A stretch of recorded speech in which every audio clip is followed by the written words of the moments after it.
প্ৰথমে মই সংগীতাই বনালোঁ সকলোকে আনটা নতুন ভিডিঅ'লৈ স্বাগতম জনালোঁ। আজি আপোনালোকৰ কাৰণে মধুৰি আমৰ জাম বা জেলি ৰেচিপি এটা আগবঢ়াইছোঁ। মধুৰি আমৰ জাম বনাবলৈ একেবাৰেই সহজ আৰু খাবলৈ খুবেই টেষ্টি হয়। যদি আপোনালোকে আগতে এনেদৰে বনাই খোৱা নাই এবাৰ বনাই চাবচোন। এতিয়া যিহেতু মধুৰি আমবিলাক বেছিকৈ পকি যায় আৰু এইখিনি সময়ত জাম বনাবলৈ খুব ভাল হয়, তেনেহ'লে আহকচোন বেছি দেৰি নকৰোঁ, ভিডিঅ'টোৰ মাজলৈ আমি আগবাঢ়োঁ। জাম বনাবৰ কাৰণে ইয়াত মই আধা কেজিমান পকা মধুৰি লৈছোঁ। মধুৰিকেইটা মই আগতীয়াকৈ ভালকৈ ধুই ল'লোঁ আৰু জাম বনাবলৈ এনেকুৱা পকা মধুৰি হ'লে ভাল হয়। আপোনালোকেও এনেদৰে পকা মধুৰি লৈ ল'ব আৰু জাম যিমান বনাব বিচাৰে সেইটো হিচাপত ল'ব। এতিয়া মই মধুৰিকেইটা এনেদৰে কাটি লৈছোঁ। এইদৰে পাতল পাতলকৈ কাটি ল'ব। তাৰপিছতে আমি অকণমান সিজাই লৈ ইয়াৰ ৰসখিনি উলিয়াই ল'ব লাগিব।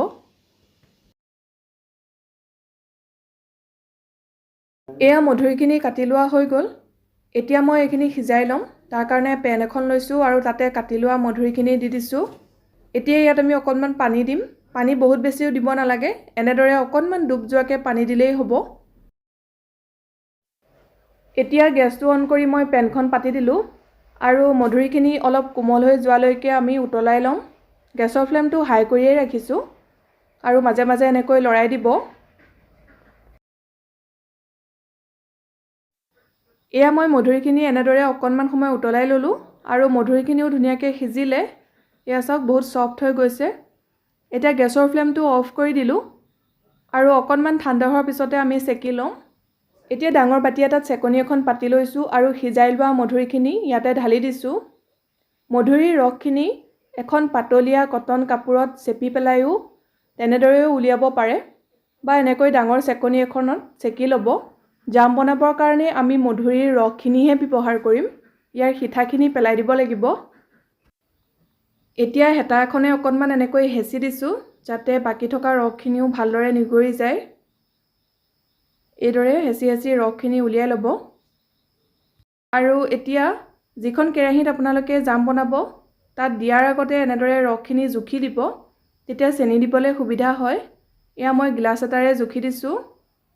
দেখিছে এগিলাচতকৈ অকণমান বেছি ওলাইছে আৰু সেইটো হিচাপতে চেনি দিম। যিমান ৰস ওলায় সম পৰিমাণত চেনি দিব। এয়া মই ইয়াত এগিলাচ আৰু অকণমান বেছিকৈ চেনি দিছোঁ। এতিয়া গেছ অন কৰি পেনখন পাতি দিছোঁ আৰু মধুৰিৰ ৰসখিনি এনেকৈ লৰাই লৰাই আমি পগাই থাকিব লাগিব অলপ ডাঠ হোৱালৈকে। গেছৰ ফ্লেমটো মিডিয়াম কৰি ৰাখিছোঁ। এডোখৰ ডালচেনি দি দিছোঁ গোন্ধটো ভাল হ'বৰ কাৰণে, বা আপোনালোকে ইলাচি গুড়িও দিব পাৰে। এতিয়া এনেদৰে ৰসখিনি আমি উতলাই থাকিম আৰু মাজে মাজে লৰাই থাকিব যাতে তলত লাগি নধৰে আৰু ছাইডবোৰো ভালকৈ লৰাই থাকিব। অলপ দেৰি এনেকৈ উতলাই থকাৰ পিছতে দেখিব ইয়াৰ পৰা অলপ ফেন ওলাব। সেই ফেনবোৰ কাঢ়ি পেলাব, তেতিয়া জামৰ ৰংটো ধুনীয়া হয়।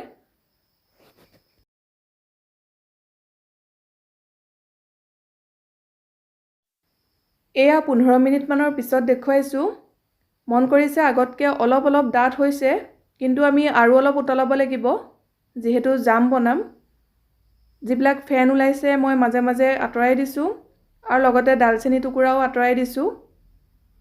এতিয়া এনেদৰে মিডিয়াম ফ্লেমতে জামখিনি আৰু 10-15 মিনিটমান আমি উতলাই ল'ম ডাঠ হোৱালৈকে। মাজে মাজে এনেদৰে লৰাই থাকিব। এতিয়া মই ইয়াতে অকণমান ক'লা নিমখ যোগ কৰি দিছোঁ, বা বগা নিমখ দিলেও হ'ব। অকণমান যদি নিমখ দি দিয়ে তেতিয়াহ'লে ইয়াৰ টেষ্টটো বেলেঞ্চ হয়, গতিকে অকণমান নিমখ দি দিব। এয়া ৰসখিনি বহুখিনি ডাঠ হ'ল।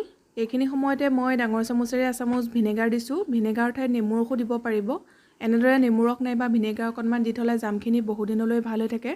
গোটেইখিনি ভালদৰে লৰাই দিছোঁ আৰু জামখিনি হৈছেনে নাই মই চেক কৰি দেখুৱাই দিছোঁ। এতিয়া মই বাতি এটাত পানী অলপ লৈছোঁ আৰু তাতে কেইটোপালমান দি চাইছোঁ। এনেদৰে দি চাব, যদি টোপালটো তললৈ পৰি গৈছে, পানীখিনিৰ লগত মিলি যোৱা নাই, তেতিয়াহ'লে গম পাব যে জামখিনি হৈ গ'ল। ইয়াতকৈ আৰু আমি উতলাব নালাগে। এয়া চাওক, এনেকৈ দি চালেও ধৰিব পৰা যায় বহুখিনি ডাঠ হৈছে। ৰসখিনি অলপ ডাঠ হোৱাৰ পিছত প্লেট এখনত টোপাল এটা দি পেলাই মই ছাইডত ৰাখি থৈছিলোঁ আৰু অকণমান ঠাণ্ডা হোৱাৰ পিছত মই আপোনালোকক দেখুৱাইছোঁ। দেখিছে ৰসখিনি এনেকৈ বেকা কৰি দিছোঁ, কিন্তু তললৈ বাগৰি অহা নাই। মানে আমাৰ জামখিনি সঠিকমতে হৈছে, ইয়াতকৈ আমি উতলাব নালাগে। কিন্তু টোপালটো যদি বাগৰি অহা নিচিনা হয় তেতিয়াহ'লে গম পাব যে জামখিনি হোৱা নাই আৰু অকণমান সময় উতলাই দিব।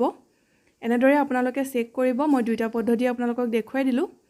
এতিয়া মই গেছৰ ফ্লেমটো অফ কৰি দিলোঁ আৰু অকণমান ঠাণ্ডা হ'বলৈ দিম। তাৰপিছতে বটলত ভৰাই ৰাখিম আৰু বটলত ভৰাওঁতে অলপ গৰম হৈ থাকোঁতেই ভৰাব লাগিব, কাৰণ ঠাণ্ডা হৈ অহাৰ লগে লগে গোট মাৰি আহিব। এতিয়া মই এয়া জামত যিখিনি অকণমান ফেন দেখিছে সেই ফেনখিনি কাঢ়ি পেলাম, তেতিয়া ইয়াৰ ৰংটো ধুনীয়া হ'ব। আৰু আজি মই জামখিনিত ফুড কালাৰ ব্যৱহাৰ কৰা নাই।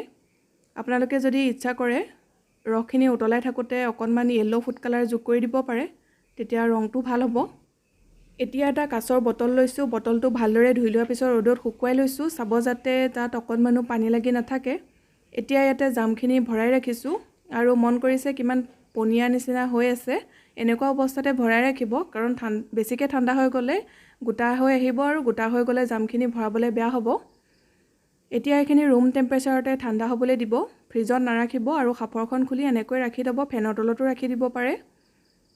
তাৰপিছতে আপোনালোকক দেখুৱাই আছোঁ। এয়া মই 5 ঘণ্টামানৰ পিছত দেখুৱাইছোঁ। জামখিনি সম্পূৰ্ণৰূপে ঠাণ্ডা হ'ল আৰু ধুনীয়াকৈ ছেট হৈও গৈছে। এয়া দেখিছে, বটলটো মই উল্টাই দিছোঁ, তথাপিও পৰি যোৱা নাই। এতিয়া মই অকণমান আপোনালোকক কাটি দেখাইছোঁ।